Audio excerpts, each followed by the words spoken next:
ശ്രുതി school പഠനകാലത്ത് നമ്മുടെ സ്കൂളിലൊക്കെ നമ്മുടെ ഒപ്പം പഠിച്ച സുഹൃത്തുക്കൾ അവരൊക്കെ ആയിട്ട് ഇപ്പോഴും കോണ്ടാക്റ്റും ഉണ്ട്.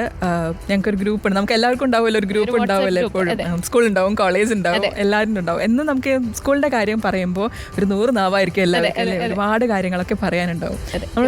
എന്തിനാ അത് പറഞ്ഞു വരുന്നത്? അതിൽ ഈ സ്കൂൾ പഠനകാലത്ത് സൗഹൃദവുമായി ബന്ധപ്പെട്ടൊരു കൗതുകകരമായ ഒരു വാർത്തയുണ്ട്. വാർത്ത നോക്കാം. സ്കൂൾ പഠനകാലത്തെ സഹപാഠികളോട് നമുക്കെല്ലാം നമ്മൾ നേരത്തെ പറഞ്ഞതുപോലെ ജീവിതകാലം മുഴുവൻ വലിയ സ്നേഹമായിരിക്കും. പഠനമൊക്കെ കഴിഞ്ഞ് ജോലി ലഭിച്ച ശേഷം സഹപാഠിക്ക് ഒരു വീട് നിർമ്മിച്ച് നൽകിയിരിക്കുകയാണ് പത്തനംതിട്ട സ്വദേശി ഡയാന. സഹപാഠി രജനി ഇപ്പോൾ താമസിക്കുന്നത് ഡയാന നിർമ്മിച്ച് നൽകിയ പുതിയ വീട്ടിലാണ്.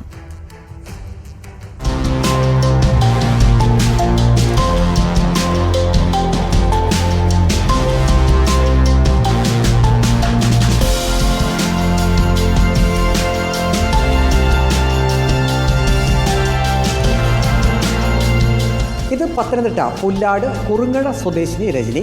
കാലപ്പഴക്കത്താൽ ഏത് നിമിഷവും ഇടിഞ്ഞു പൊളിഞ്ഞു വീഴാവുന്ന അവസ്ഥയിലായിരുന്നു രജനിയുടെ വീട്. 8ാം ക്ലാസ് മുതൽ 10ാം ക്ലാസ് വരെ ഇരുവരും ഒരുമിച്ച് ഒരു സ്കൂളിലാണ് പഠിച്ചിരുന്നത്. വിദേശത്ത് ജോലി നേടിയ ശേഷം ഒരിക്കൽ ഡയാന രജനിയുടെ പഴയ വീട്ടിലെത്തിയിരുന്നു. അന്നാണ് രജനിയുടെ വീടിൻ്റെ ശോച്യാവസ്ഥ ഡയാനയുടെ ശ്രദ്ധയിൽപ്പെട്ടത്. തുടർന്ന് സ്വന്തം ചെലവിൽ 22 ലക്ഷത്തോളം രൂപ മുടക്കി രജനിക്ക് ഡയാന ഒരു വീട് നിർമ്മിച്ചു നൽകി. ഒരു വെക്കേഷൻ സമയത്ത് ഇവിടെ വന്നപ്പം എൻ്റെ വീട്ടിൽ വന്നു കഴിഞ്ഞപ്പം വീടിൻ്റെ മോശാവസ്ഥ കണ്ടപ്പോൾ തിരിച്ച് വീട് ചെന്നിട്ട് എന്നെ വിളിച്ചിട്ട് നമുക്ക് ചെറിയ വീട് വെക്കാമെന്ന് പറഞ്ഞു.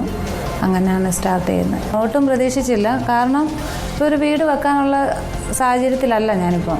എന്നെ കൊണ്ടിപ്പോൾ പറ്റത്തില്ല. അപ്പോൾ അത് പെട്ടെന്ന് കേട്ടപ്പോഴത്തേന് ഭയങ്കര സന്തോഷമായി. വീടിൻ്റെ പാല് കാച്ചലിന് ഡയാന കുടുംബസമേതം അമേരിക്കയിൽ നിന്ന് നാട്ടിലെത്തിയിരുന്നു.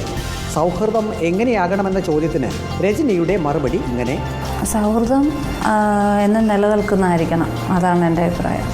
1080 സ്ക്വയർ ഫീറ്റിൽ ഒറ്റ നിലയിലാണ് രജനിയുടെ മനോഹരമായ വീട്.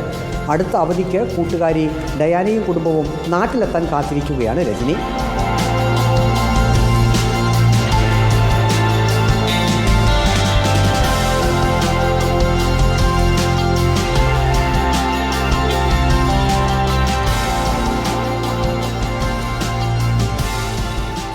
രജനി, ഡയാന നല്ല സൗഹൃദത്തിൻ്റെ ഉത്തമ ഉദാഹരണങ്ങൾ. സൗഹൃദങ്ങളായാൽ ഇങ്ങനെ തന്നെ വേണം. വീഡിയോ ജേർണലിസ്റ്റ് അജി കുടുംബനൊപ്പം reporter Praveen Purushothaman, in reporter, Pathanamthitta.